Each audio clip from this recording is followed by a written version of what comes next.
the Islamic fundamental text, equivalent to the Bible in Christianity, has certain ideas and doctrines such as it tells Muslims directly, do not befriend the Jews and the Christians. Whoever befriends them is one of them, because they, the Jews and the Christians, are allies of one another, and they are basically, hostile enemies of Allah and Islam. How you guys doing? This is Sahar TV, and in today's video we'll watch the Apostate Prophet, an ex-Muslim who speaks against Islam, the risks of Islam coming to the West, and opens the eyes of millions. Let's take a look. If you do indeed find me on YouTube, you will see, what you will encounter is that I represent myself and my channel with a little cartoon that looks like a certain figure, a religious figure, by the name of Muhammad, the Prophet Muhammad. I specifically chose to put that as image out there because drawing Muhammad, making a cartoon of Muhammad, is a very dangerous thing. You shouldn't try that at home. Just so you can see, this is it. Because if you do it and you publicize it or people know about it, your life will be in danger. Many of you might know about it, but a little over a decade ago, or I think about a decade ago, in France, a magazine, Charlie Hebdo, put out a cartoon of Muhammad for which the entire place was attacked by Islamic terrorists who opened fire and killed several of those journalists and cartoonists. This was, of course, horrific. Lots of people around the world, in Europe, in the West, and also some in the Muslim world condemned it. But the general idea in the Muslim world was that those cartoonists, when they were killed, basically deserved it because they asked for it. This is the culture that we are dealing with, that I am dealing with on a daily basis. We don't have the freedom in an Islamic environment to mock or to critically speak of the Islamic beliefs and of the Prophet, the so-called Prophet Muhammad, despite the fact that this so-called Prophet Muhammad was a warlord and a pedophile, but he is also considered the perfect moral conduct for Muslims all around the world. I would know this. I didn't have the privilege, unlike most of you wonderful people here, to be raised in a Christian environment with Christian values and Christian rules, or to be raised within a country, a beautiful country like America, where you have the freedom, where we have the freedom to say whatever we want without fearing repercussions. The same thing cannot be said about different places in the world. I was raised in an Islamic environment. I was raised in a religious Muslim family, and I am what you would call an ex-Muslim. I was raised with the idea that I should be loyal only to Islam as a religion.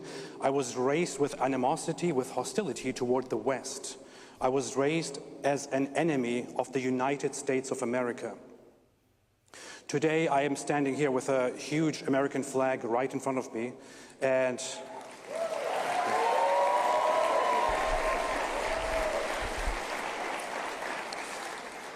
I proudly and happily call myself an American.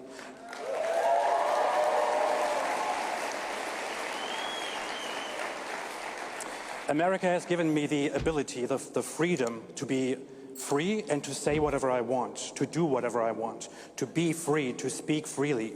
I appreciate this to no end. I have also, after I left Islam, after I turned my back on it, I spent about 10 years as an atheist, as a very hardcore skeptic. I have recently become a Christian, so I am...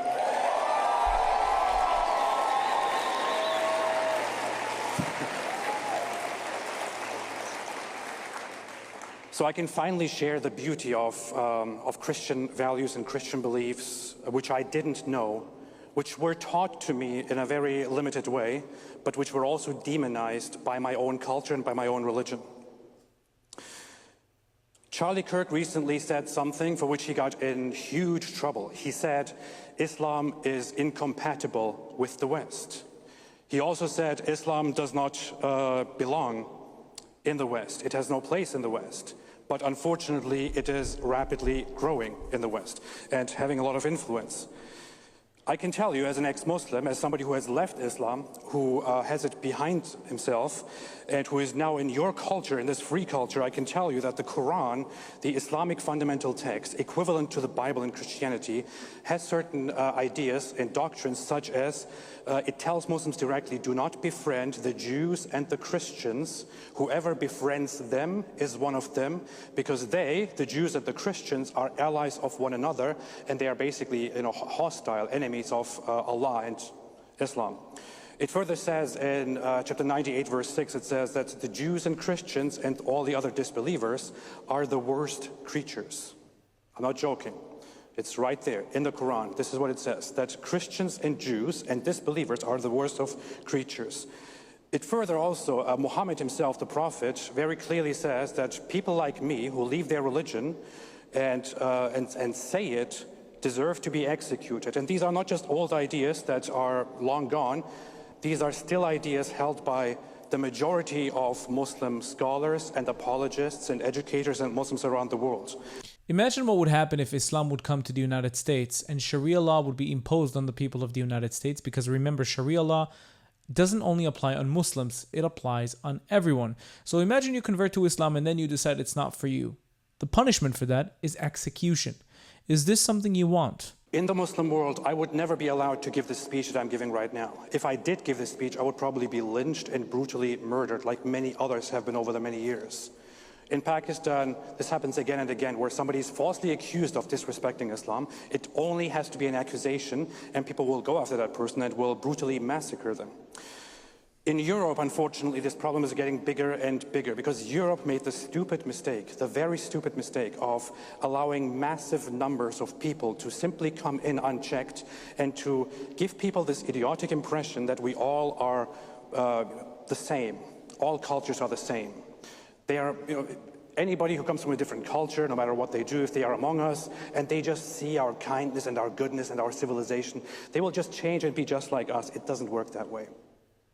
Now we have massive numbers of people in the UK, in Australia, in France, in Germany, in many other countries that actually want to start imposing Islamic rules. They have already started it.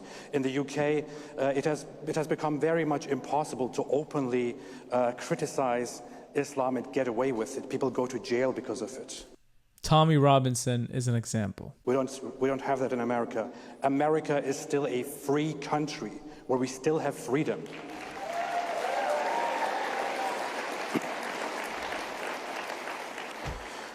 But the issue is, it wasn't always like this in Europe. Just several decades ago, the state that Europe is in right now was considered unthinkable. The same thing can happen very quickly if you do not watch out. In America, it can become similar quite quickly. We have, for example, a rising candidate for mayor in New York City, Zohran Mamdani.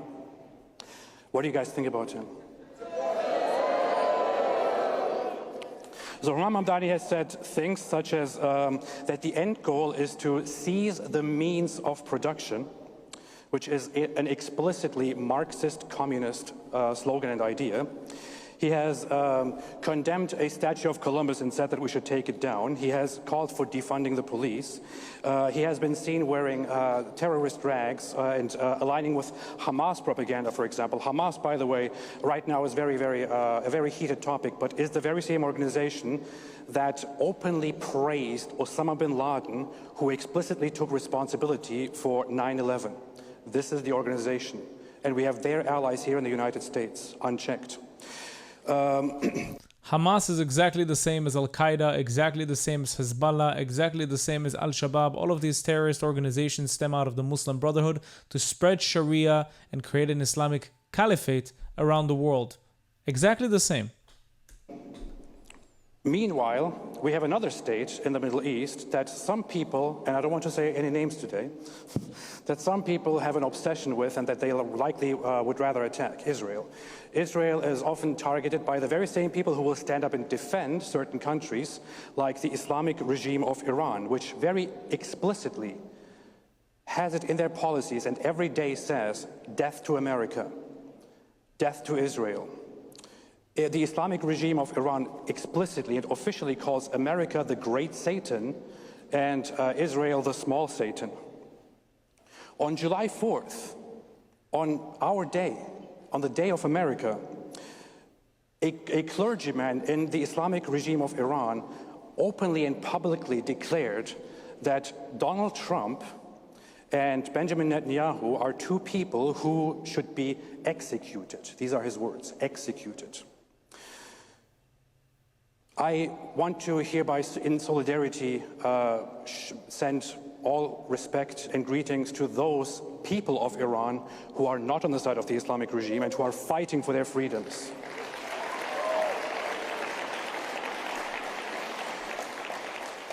Because the Islamic regime of Iran is not just a danger to their own people, it's also a danger to the entire world. It is in their constitution, believe it or not, that the Islamic revolution that they accomplished should also be spread abroad, and other countries should also be led toward an Islamic revolution. And we have many Muslim scholars and apologists, and you will see that if you engage with my content, who very proudly and happily say this. So what is the solution? As an ex-Muslim, I think there are some things that we should not be afraid to address. There are certain things to do, such as learn about Islam, learn that it's not simply a religion, it's a political system. Yeah, not all Muslims are bad, whatever, I don't care. But the religion itself is pretty bad. If a person does not explicitly identify with political Islam and an attempt to overthrow the government, he is still part of a religious system that is pretty bad. So learn what Islam is, or amplify those who know about it, like me, shamelessly plugging myself here again. Another thing to do, the Muslim Brotherhood should be designated as a terrorist organization. Agreed. Agreed. Islamic influx and influence should be limited. There should be a prioritization of deporting explicitly Islamist organizations and people. The Muslim Brotherhood should be designated as a terrorist organization. Why? Because the biggest terrorist organizations stem out of them. Imams preach the Muslim Brotherhood idea. So I agree with the Apostate Prophet. By the way, I'm going to attach his information down below so you can subscribe to him and watch. I'm going to watch some of his videos on this channel and make my own commentary. But just imagine how brave you have to be to go on a stage and speak your truth against Islam, the same religion that abused you, that was violent against you, when you always know there's that risk of getting killed. So Apostate Prophet, thank you for this video. I'll attach your information below so people can watch and subscribe. Thank you so much for watching this video. Don't forget to like, comment, and subscribe to this YouTube channel. If you'd like to support me financially, you can do that using Buy Me Coffee or Patreon down in the links below. You can also join the Discord and be a part of the community, and you can become a YouTube member and enjoy specific YouTube perks. Thank you for being here, and I'll see you again in the next video. Bye-bye.